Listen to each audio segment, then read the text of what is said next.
السلام علیکم لسنرز، آئیے ہارر ناول 16ویں سال کی تیسری قسط سنتے ہیں۔ فرزند خان خود زندگی سے عاجز تھا۔ ساری عمر محنت مزدوری کرتے گزری، نہ جانے کیا کیا کام دھندے کیے اور اس کے بعد مشکل سے گزارا ہوا۔ خدا کی دین سے مالا مال تھا اور اس وقت 11 بچوں کا باپ تھا۔ ہر سائز کے بچے گھر میں موجود تھے۔ زندگی عاجز تھی اور سمجھ میں نہیں آتا تھا کہ کیا کرے۔ سب سے بڑا بیٹا شبن خان ہی تھا اور شبن خان اپنی مثال آپ تھا۔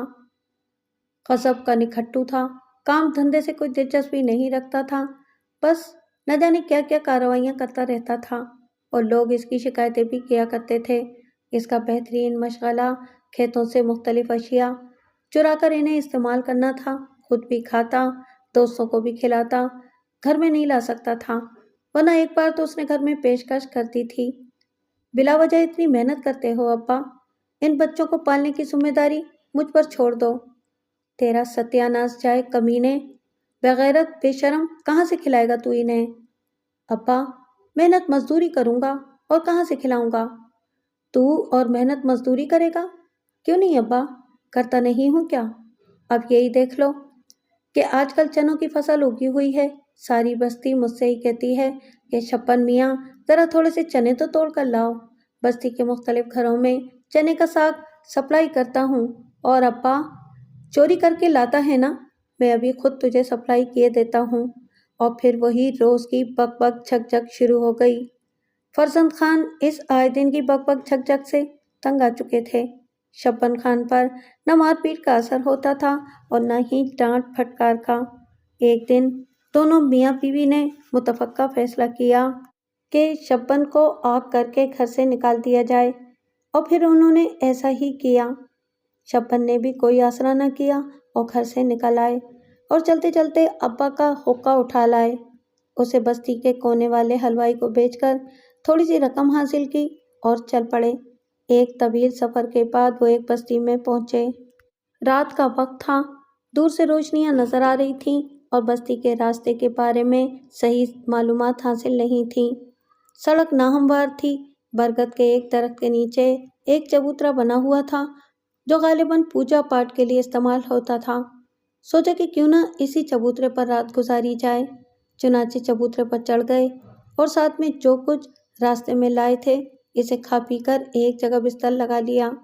سر کے نیچے اینٹ رکھ کر لیٹ کر یہ سوچنے لگے کہ واقعی اب کچھ کرنا چاہیے۔ عمر بھی اچھی خاصی ہو گئی تھی، اچھے خاصے لمبے چوڑے جوان تھے اور شکل و صورت کے بھی برے نہیں تھے۔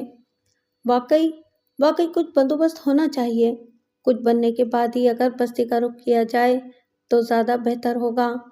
ویسے بستی سے اتنا دل بھر گیا تھا کہ اب ادھر کا رخ کرنے کو دل چاہتا بھی نہیں تھا۔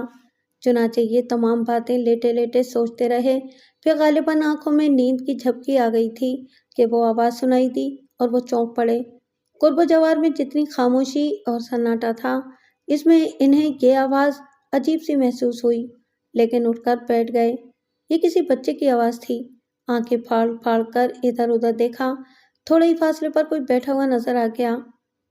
ایک دم سے دل میں خوف کی پرچھائیاں رینگ آئی تھیں۔ وہ کون ہے اور کہاں سے آ گیا اور اس طرح کیوں بیٹھا ہے؟ چند لمحات بیٹھے اپنی جگہ آنکھیں پھاڑتے رہے، پھر اٹھے اور آہستہ آہستہ چلتے ہوئے اس کے قریب پہنچ گئے۔ چاند کی مدھم روشنی میں انہوں نے دیکھا ایک چھوٹی سی خوبصورت سی پیاری سی بچی تھی جو اتنی خوبصورت تھی کہ اسے دیکھ کر بے اختیار پیار آ جائے۔ اگر کوئی بڑی چیز یا بری چیز ہوتی تو شبن میاں شاید زیادہ خوف زدہ ہو جاتے، لیکن اس معصوم بچی کو دیکھ کر بھلا خوف کا کیا تصور دل میں ابھرتا۔ اس کے پاس گئے اور مسکرا کے بولے، ارے بیٹی، تم یہاں کیا کر رہی ہو؟ جواب میں بچی نے نگاہیں اٹھا کر اسے دیکھا۔ رات میں اس کی آنکھیں خوب چمک رہی تھیں۔ اس کے سفید رنگ کو دیکھ کر شبن میاں کا دل پسیجنے لگا۔ وہ پیار سے بولے، بتاؤ بیٹا، گھر سے آ گئی ہو؟ دیکھو یہاں تو کوئی بھی نہیں ہے، تمہیں اکیلے ڈر نہیں لگتا؟ بچی نے پھر بھی کوئی جواب نہیں دیا تو شبن میاں نے کہا، چلو چھوڑو، اپنا نام ہی بتا دو۔ گڑیا۔ لڑکی کے منہ سے پہلی بار آواز نکلی۔ سبحان اللہ، شکل و صورت سے ہی گڑیا لگتی ہو۔